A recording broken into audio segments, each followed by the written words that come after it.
درود ان پر سلام ان پر یہی کہنا خود اس کے ساتھ کسی کو شریک نہ ٹھہراؤ اور تمہیں بتوں کی پرستش سے روکتے ہیں، سچ بولنے اور پرہیزگاری کا حکم دیتے ہیں۔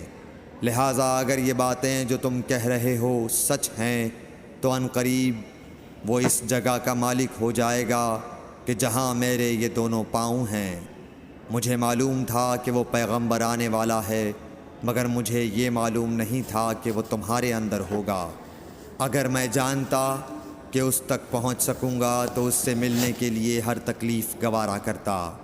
اگر میں اس کے پاس ہوتا تو اس کے پاؤں دھوتا۔ ہرقل نے رسول اللہ صلی اللہ علیہ وسلم کا وہ خط منگایا جو آپ نے وہیہ کلبی رضی اللہ تعالیٰ عنہ کے ذریعے حاکم بصرہ کے پاس بھیجا تھا، اور اس نے وہ ہرقل کے پاس بھیج دیا تھا۔ پھر اس کو پڑھا تو اس میں لکھا تھا، اللہ کے نام کے ساتھ جو نہایت مہربان اور رحم والا ہے۔ اللہ کے بندے اور اس کے پیغمبر محمد صلی اللہ علیہ وسلم کی طرف سے یہ خط ہے شاہ روم کے لیے۔ اس شخص پر سلام ہو جو ہدایت کی پیروی کرے۔ اس کے بعد میں آپ کے سامنے دعوت اسلام پیش کرتا ہوں۔ اگر آپ اسلام لے آئیں گے تو دین و دنیا میں سلامتی نصیب ہوگی، اللہ آپ کو دوہرا ثواب دے گا، اور اگر آپ میری دعوت سے روگردانی کریں گے تو آپ کی رعایا کا گناہ بھی آپ ہی پر ہوگا۔ اور اے اہل کتاب، ایک ایسی بات پر آ جاؤ جو ہمارے اور تمہارے درمیان یکساں ہے، وہ یہ کہ ہم اللہ کے سوا کسی کی عبادت نہ کریں اور کسی کو اس کا شریک نہ ٹھہرائیں، اور نہ ہم میں سے کوئی کسی کو خدا کے سوا اپنا رب بنائے۔ پھر اگر وہ اہل کتاب اس کتاب سے منہ پھیر لیں تو مسلمانوں، تم ان سے کہہ دو کہ تم مانو یا نہ مانو، ہم ایک خدا کے اطاعت گزار ہیں۔ ابو سفیان کہتے ہیں، جب ہرقل نے جو کچھ کہنا تھا کہہ دیا اور خط پڑھ کر فارغ ہوا تو اس کے ارد گرد بہت شور و غوغا ہوا، بہت سی آوازیں اٹھیں اور ہمیں باہر نکال دیا گیا۔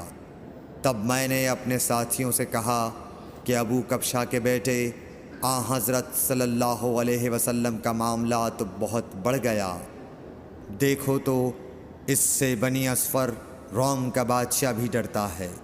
مجھے اس وقت سے اس بات کا یقین ہو گیا کہ حضور صلی اللہ علیہ وسلم ان قریب غالب ہو کر رہیں گے، حتیٰ کہ اللہ نے مجھے مسلمان کر دیا۔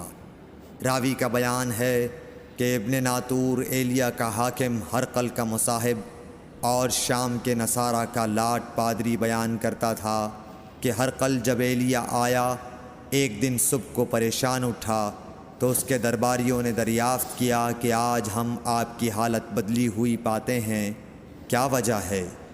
ابن ناطور کا بیان ہے کہ ہرقل نجومی تھا، علم نجوم میں وہ پوری مہارت رکھتا تھا۔ اس نے اپنے ہم نشینوں کو بتایا کہ میں نے آج رات ستاروں پر نظر ڈالی تو دیکھا کہ ختنہ کرنے والوں کا بادشاہ ہمارے ملک پر غالب آ گیا ہے۔ بھلا اس زمانے میں کون لوگ ختنہ کرتے ہیں؟ انہوں نے کہا کہ یہود کے سوا کوئی ختنہ نہیں کرتا، سو ان کی وجہ سے پریشان نہ ہوں۔ سلطنت کے تمام شہروں میں یہ حکم لکھ بھیجیے کہ وہاں جتنے یہودی ہوں سب قتل کر دیے جائیں۔ وہ لوگ انہی باتوں میں مشغول تھے کہ ہرقل کے پاس ایک آدمی لایا گیا جسے شاہ غسان نے بھیجا تھا۔ اس نے رسول اللہ صلی اللہ علیہ وسلم کے حالات بیان کیے۔ جب ہرقل نے سارے حالات سن لیے تو کہا کہ جا کر دیکھو وہ ختنہ کیے ہوئے ہے یا نہیں۔ انہوں نے اسے دیکھا تو بتلایا کہ وہ ختنہ کیا ہوا ہے۔ ہرقل نے جب اس شخص سے عرب کے بارے میں پوچھا تو اس نے بتلایا کہ وہ ختنہ کرتے ہیں۔ تب ہرقل نے کہا کہ یہی محمد صلی اللہ علیہ وسلم اس امت کے بادشاہ ہیں جو پیدا ہو چکے ہیں۔ پھر اس نے اپنے ایک دوست کو رومیہ خط لکھا، اور وہ بھی علم نجوم میں ہرقل کی طرح ماہر تھا۔ پھر وہاں سے ہرقل حمص چلا گیا۔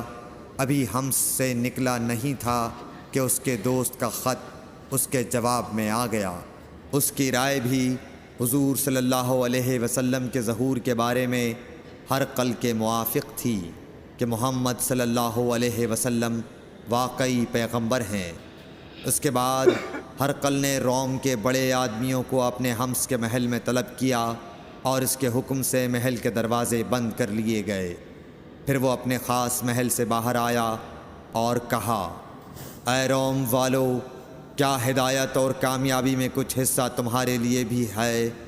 اگر تم اپنی سلطنت کی بقا چاہتے ہو تو پھر اس نبی صلی اللہ علیہ وسلم کی بیعت کر لو اور مسلمان ہو جاؤ۔ یہ سننا تھا کہ پھر لوگ وحشی گدھوں کی طرح دروازوں کی طرف دوڑے، مگر انہیں بند پایا۔ آخر جب ہرقل نے اس بات سے ان کی یہ نفرت دیکھی اور ان کے ایمان لانے سے مایوس ہو گیا تو کہنے لگا کہ ان لوگوں کو میرے پاس لاؤ۔ جب وہ دوبارہ آئے تو اس نے کہا، میں نے جو بات کہی تھی اس سے تمہاری دینی پختگی کی آزمائش مقصود تھی، سو وہ میں نے دیکھ لی۔ تب یہ بات سن کر وہ سب کے سب اس کے سامنے سجدے میں گر پڑے اور اس سے خوش ہو گئے۔ بالآخر ہرقل کی آخری حالت یہی رہی۔ صحیح بخاری حدیث نمبر 7۔